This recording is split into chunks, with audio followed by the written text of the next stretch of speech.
Why did the Oceanic Six lie? What is the Orchid Station? And are stormtroopers really bad? Executive producers Damon Lindelof and Carlton Cuse will ponder those questions and more in today's official Lost audio podcast hosted by ABC.com.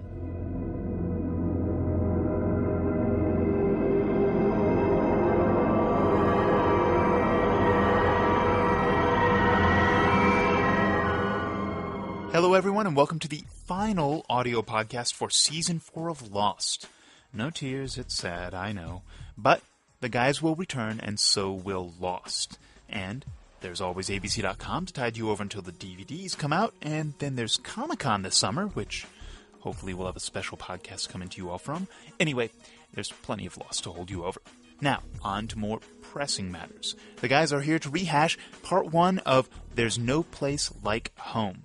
Of course, Parts 2 and 3 air Thursday, May 29th from 9 to 11 p.m. on ABC, and it's available the next day at abc.com. And it's preceded by an encore presentation of Part 1, so you can see all 3 hours back-to-back the way it was intended, as long as you have HD, that is. Either way, here now are Damon and Carlton.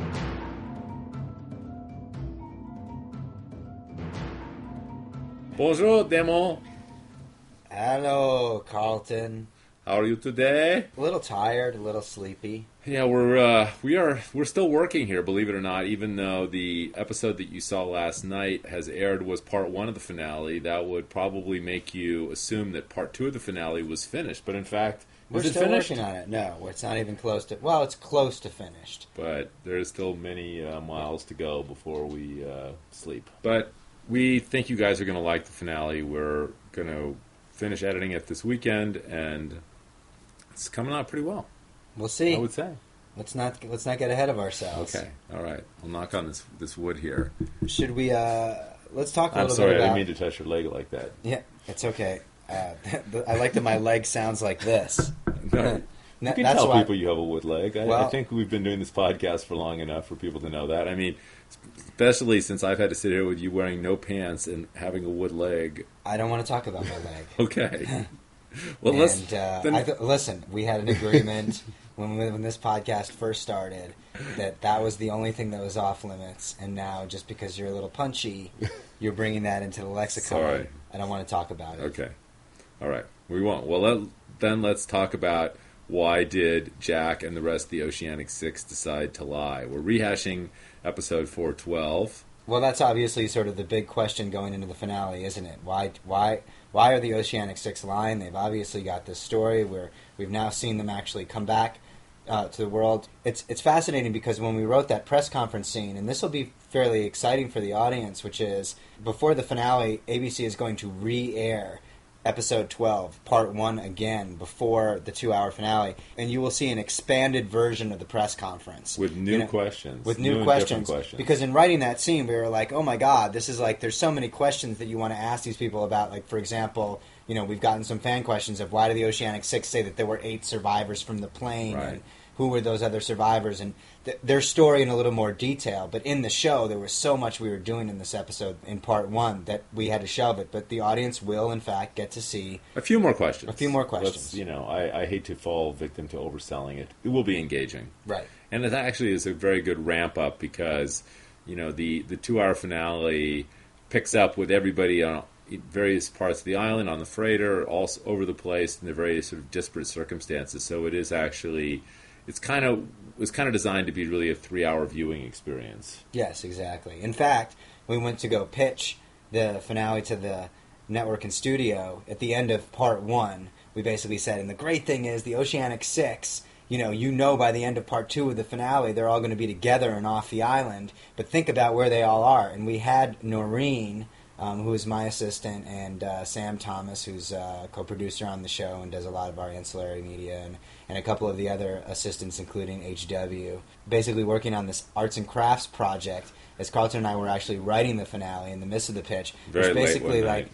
Very late at night, and basically visually saying, okay, Kate and Saeed have just been captured by the others, and they're over here. And Jack, who's another member of the Oceanic Six, is currently running towards the Orchid, where Hurley is. But, that's where the bad guys are. And Sun and the baby are on the freighter. So we took this thing with us when we actually pitched to the studio, and just as a visual aid so that everybody could understand, okay, the whole idea of the first part of the finale is you start with these Oceanic Six flying on this cargo plane.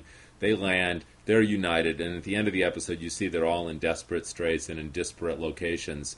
And so we have this illustration of all of their disparate locations. And like that sounds like a country music album. Desperate Straits and Disparate Locations. Yeah, well, kind of that's an erudite country music. That should be your first banjo, banjo album. I think it will be. Yeah, that sounds good. But then there was like this frenzy. All the executives who wanted it. It was like, so it's now, I guess, being it's going to be displayed over there as some sort of a piece of lost history, which of course made all of the people who work in the office very happy that their craft project is now turned into a piece of lost memorabilia. Yeah, and then the mythology surrounding the arts and crafts project sort of spread to the LA Times, and then the next thing we knew, there was some photographer from the LA Times coming over here and asking to take pictures of it. So the crafts project will actually be in the Los Angeles Times for those of you who are interested in seeing it. If they decide to put the picture in. How could they not, though? I'm just saying that at the end of the day, a photo editor is going to look at a picture of Evangeline Lilly and a picture of the crafts project and make a decision. All right, well, and we'll see. I think Evangeline's great, but I vote for crafts.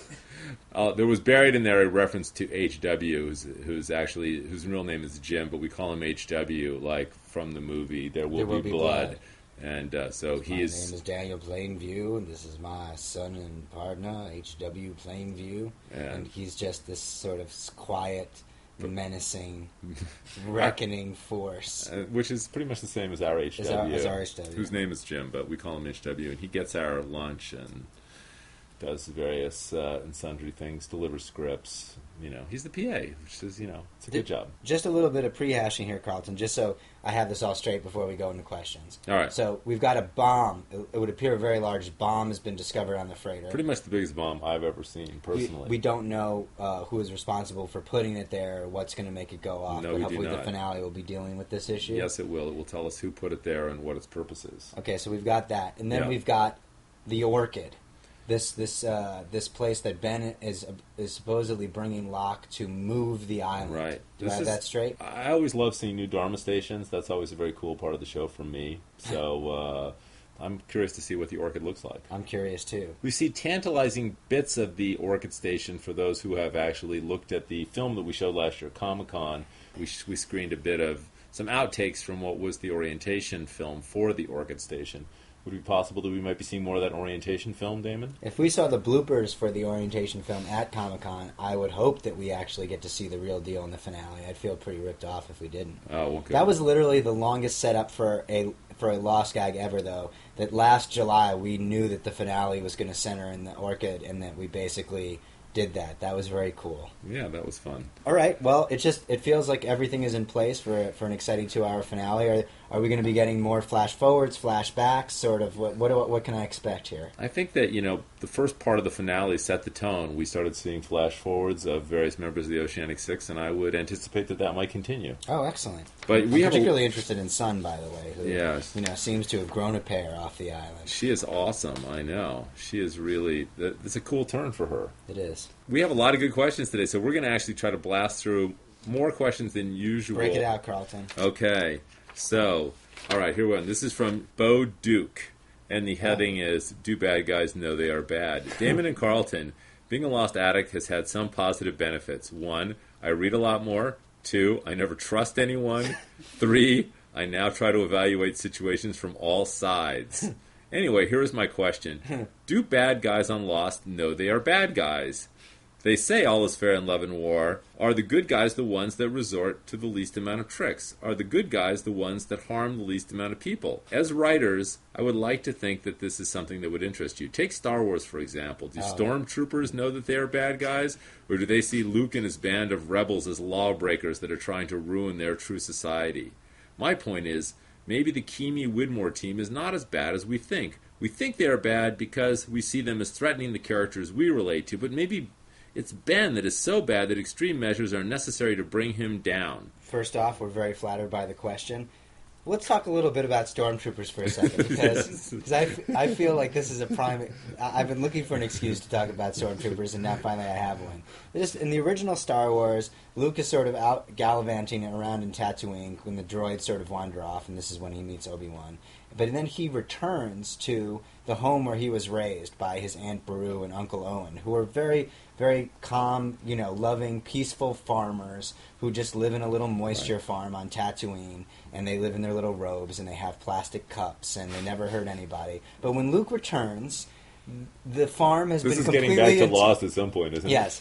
When Luke returns, the farm has been completely and totally vaporized, and poor... Aunt Beru and Uncle Owen are just sort of completely steaming skeletons. And this was done by stormtroopers. And I just can't imagine what the stormtroopers were thinking in the process of burning these farmers, where they go, I'm a good guy. Like, I have some justification for this. How dare they farm moisture? But, to be fair, the stormtrooper... just to argue the stormtrooper side of this, they have to preserve order in the Alliance. And you can't have people drinking out of plastic Tupperware. They're responsible for raising a rebel leader. But they didn't... I mean, the stormtroopers don't even know that yet. They're just going to recover the droids with the stolen plans. Droids aren't here. Let's kill everybody. Let's say you run a red light, and you say, I didn't see the red light. Does that make it any less bad that you ran the red light? There are no red lights in Star Wars. They just fly wherever the hell they want to. I'm just saying. I feel like we're getting bad. Someplace. I'm not sure if it has anything to do with the show, but I think the stormtroopers think they're good. When you're bad, you're bad. Okay. But that's my answer. But on our show, I would say that Keemy's bad. Keemy's bad. Yeah. He knows he's bad, but he's a guy who does a job. Apparently, though, we just learned Kevin Durant did stand-up comedy in Canada, so, what do we know? That's the actor who plays Keemy. Yeah, who's awesome, by the way. Seriously, for those of you who haven't seen 310 to Yuma, yeah. All right, I've got a question for you, Carlton. You go. This is from Ace Jace. As an avid UK follower of Lost, I would like to thank you for the quality entertainment that you've helped produce over the past 4 years. Can't wait to see what you've got in store for us over the next few seasons. My question is regarding antipodes, or the regions which lie on opposite sides of the globe. If you put a needle through Tunisia, it ends up coming out in the South Pacific, interestingly enough. So, as we know, Ben and possibly a Dharma polar bear appear to have warped from the island to Tunisia. Unfortunately, the bear's Bedouin ambushing skills weren't as up to scratch as Mr. Linus's. However, does this mean that the transportation from or to the island via antipodal points on the globe is the Lost teleportation transport some sort of journey through the center of the Earth? And if that's the case, could it also be possible that Yemi's light aircraft, this is the yellow drug smuggler's plane, featured prominently in seasons 1 and 2, ended up going through this antipodal wormhole to the island on its way from Nigeria to Europe via Tunisia? Anyway, thanks again, and continue the good work with the show, Jason. Wow, that is an excellent question. And I would say that the antipode or pod part of that theory is very intriguing. However, some of the conclusions derived regarding the application of antipode or pod theory might not be exactly correct. Good answer. Okay. Very thorough and completely vague. Right. This is from Jader No Pants. Uh-oh. What's up, my nerds? I absolutely love the show and the podcast, Damon and Carlton. You are my podcast OTP. Although I don't know what OTP is, embarrassingly. I know what OPP is. What's that? Other people's possessions. Remember the old song? Wow. I wonder if we could do like a rap banjo number. I think maybe for season 7. I think we could, but I don't think we should. What's up with Walt? Will we eventually be seeing more of him and learning why he is so special? He seems to be even more special than our own man of faith, Mr. Locke. Thanks for reading and being all around awesome. And by the way, my friend chooses to live a similar lifestyle in Damon in that she doesn't wear pants when we watch Lost. My sister and I support her in her choice and feel that you, Carlton, should provide the same support and validation for Damon. He does, after all, support you and your aspirations of becoming the next Banjo Maraca idol. Now that's a true fan. Obviously, I do support you, by the way. Well, and I apologize for mentioning your wooden leg. You know and what? I won't tell anyone else about your wooden leg. If I'm going to not wear any pants, that means that I'm comfortable letting my wooden leg friggin' show. And you come along and you start mentioning it, and now I'm some sort of freak. So thank you for that. You want to talk about Walt? Yeah. Sorry, I didn't mean to throw you off the rails. Yeah, we'll probably be seeing Walt again. soon. Good. And he's special. I've got another one for you. This is from AndFound6. Dear Damon and Carlton, before I ask my question, just wanted to say thanks for making the best TV show ever. You guys help bring joy to my life every Thursday, although I do miss the 9 o'clock time slot. On to my question. Is it safe The 9 o'clock time slot is still there.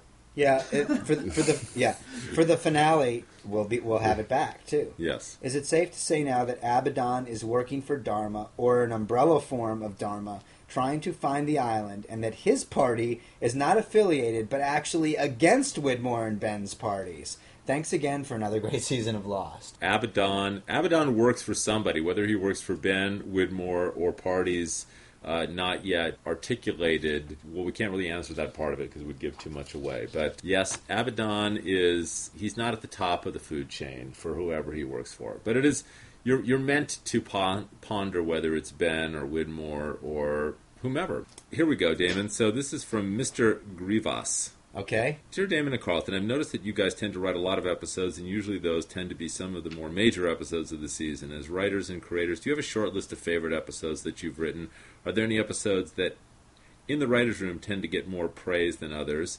And then, Damon, is there one character that Carlton identifies with most? And Carlton, is there one character that Damon identifies with most? Thank you, Andrew. As far as the writing goes, very, very rarely will we know, other than the premiere and maybe the finale, that you and I tend to write the premieres and the finales. Right. But the episodes in between are sort of like, the original plan is going to be a Ben episode, and then it becomes a Saeed episode, or vice versa. So there's a certain rotation of the writers, so you never know what it's going to be. And you and I never, we never We don't cherry pick. Yeah, we don't cherry pick. It's just sort of like, this year it ended up that we wrote the premiere, and then we slotted in again at episode 5, which just so happened to be the constant. Right. Which was a brutal break, but I'm really glad that we broke. To that end, I think the season 1 finale, Exodus, and the season 3 finale, Through the Looking Glass and The Constant, are probably my favorite writing experiences writing the scripts. Yeah. I would actually kind of say the same. I mean, those finales. And I would actually say this year's finale, sight unseen, obviously we don't know how it's going to land, but I really like this year's finale too. So yeah, it's cool. The fun thing about writing the finales is you really get to advance narrative in ways that is not always possible writing an individual episode. When you're working on just a regular episode, you might learn something about that character. There might be some advancement in story, but the finales really sort of have a different cast to them. They are sort of big, sort of action adventure-y kind of movies in themselves, and that's what makes them they're challenging, but I think ultimately, as a writer, those things that are hard and challenging end up being the things that are the most rewarding. Favorite character? My favorite character would be Sawyer. I wish I was as cool as Sawyer. I like, his... chest. That too. He's just he's just sort of sexy, dangerous, Toned, kind of tanned. Yes, he's kind of all the things I'm not in real life. So, who's your favorite character? My first love is definitely Jack. I don't know. I sympathize with him because I feel like he can come across as being so imperious, and I know, on the boards, people are like, oh my god, he's such an a-hole, why is he so mean all the time? But at the end of the day, Jack is the one who's driving, all the things that are happening on the island. The decisions that he's making are eventually going to get the Oceanic Six off, and being a leader is tough, man. I mean, maybe his approval rating is low, but I think he's trying. I think he's trying his hard. He's doing his best. Do you like him better with chest hair or without chest hair? I miss the chest hair. I got to be honest with you. I do. I feel like wow. It was like when Delilah cut Samson's locks in some way. Better grip. One of the things that made Jack the burly, man of the jungle is his chest hair. Wow. Okay, let's just. This is from Chirps 1007. Greetings, podcastaways, which I think is very clever. Podcastaways. Oh, that's I think it's good for people who listen to the yeah, podcast. Yeah. I remember that before you worked out the deal with ABC to establish an end date for the series, you said if Lost ever got prematurely canceled, you would cut to Jupe the orangutan sitting at a desk smoking a pipe, and he would reveal all the show's secrets. Is there any chance of you ever actually filming this anyway and including it on the final season's DVD special features? I'd love to see what you would have come up with. Jupefully yours, Chirps. The problem is that we haven't been able to make a deal with Jupe. Jupe has certain contractual issues that we can't actually overcome at this point in time. His rider is all those demands. He won't take forced calls. He demands certain food on the set. Oh my god. He throws his own dung. Talk about the body hair Yeah, issue. exactly. I can't even actually get into that in a public forum. We'll see what we can work out. But if we can get Jupe signed on the dotted line, it would be fun to actually shoot that scene. We'd have to teach him how to talk too. Yeah, and sign on the dotted line. But other than that, and smoke a pipe and wear an ascot. Well, the ascot, I'm thinking is not really difficult in the list of things that are. I'd put it somewhere between there. Speaking and sitting in the leather chair. This is from BYO Controllers. Okay, you guys have the most amazing TV show, Imaginations, that has ever been around. Thanks for making a great TV show. So we see in Michael's flashback how he came to be on the boat. Tom, Mr. Friendly, told him the island won't let you kill yourself. You still have more work to do. So knowing this, we have seen Michael escape the cold fingers of death 3 times now. Car crash, shooting himself, and Kimi trying to shoot him. So we know that it works. My question is the same thing happening to Jack in the future? We see him in the Season 3 finale about to jump off a bridge and commit suicide, but suddenly there's a car crash and Jack is compelled to quit on his suicide and help those people. Is the island not letting Jack die either? Does this mean Jack also has more work to do? Part 2, is this also why Ben and Widmore cannot kill each other? Well. You saved the best for last. I did, very intentionally. You know, we were hoping someone would stumble on this. This is one of those sort of rare moments in the show where we actually do start setting up stuff way far in advance. And yes, that is exactly in the moment that Jack is about to jump off the bridge. There is a cosmic intervention of fate. Right. And you see this, Ben and Widmore are basically locked in some sort of battle where they understand the rules, although what those rules are and how those rules were explained to those guys is yet to be revealed. But they know that unless the island is done with them, they cannot be killed, especially by each other. So you got a cool little Highlander thing, minus cutting people's heads off, actually does the trick. But yeah, that's exactly right. Well, good. That was an excellent question. And so anyway, we hope you guys will enjoy the finale. This is also the time of year when we go into radio silence. So sadly, this will be our final podcast for Season 4. And we will next be sort of back we will be in radio silence and off the grid until Comic-Con in July. Yeah, and we'll probably do a couple podcasts between now and when the series comes back in January, just to sort of, answer some questions and fill you guys in. But obviously, since the show isn't on, you're probably sick of us anyway. I mean, who cares, really? It's 8 months, Just before we go, a special shout out to the ABC Studios Advisory Panel, which basically got together because the show has not been nominated for a Drama Emmy for the last couple of years, which we understand because it's heavily serialized, and if you're not a watcher of the show, it's incredibly hard to drop in. It's sort of like, here, pick up the 3rd Harry Potter book, flip to chapter 17 and read it and tell us if it's a good chapter. And the way the Emmy voting works is you have to pick one episode from the season. Well, it's actually more arcane than that. There's popular vote nominates 10 shows, and then those 10 shows are screened. One episode is screened, as Damon is just saying, to a panel of people, and then there's a second panel of people that watch another episode of the show. So it's, we find ourselves in a very difficult position of trying to figure out how do you submit a sort of standalone episode of Lost out of a series which is so heavily serialized. Right, and so we felt amongst ourselves that we would be a very bad judge of which episode to choose because we watch the show. So kindly Karen Manny and the ABC Studios advisory panel put together a group of people who don't watch Lost, and we screened a couple episodes for them, and they were able to determine for us which they felt was the best and the most self-contained. And we're going to move forward with their selection, and we're really grateful because they invested a lot of time and energy into making that selection. So right. Well, so guys, it's been awesome. Thank you for all your support this season and for being crazy enough to listen to this podcast. And crazy enough to watch the show. Season 4 has been, a real blast for us. Obviously, it kind of stunk to be away for 100 days during the strike, but, we really appreciate your patience and perseverance, and we really hope you like the finale. We're proud of it, and, thanks for hanging in. And we want to thank Chris for his awesome job as a producer. Even though we rag on him constantly. We still love him. And our moms, who gave a memorable podcast that still Carlton is having nightmares about. But you'll move past that. No. A very good therapist. I love my mom. Carlton. Exactly. Just the whole red wine thing. Well, Damon. Yes, sir. Adios. Adios, muchacho. We'll see you later. Bye, guys. I'm gonna limp on out of here. Okay. Bye. Bye. And that brings us to the end of this podcasting season. As the guy said, thank you everyone for joining us. It's been a wild ride.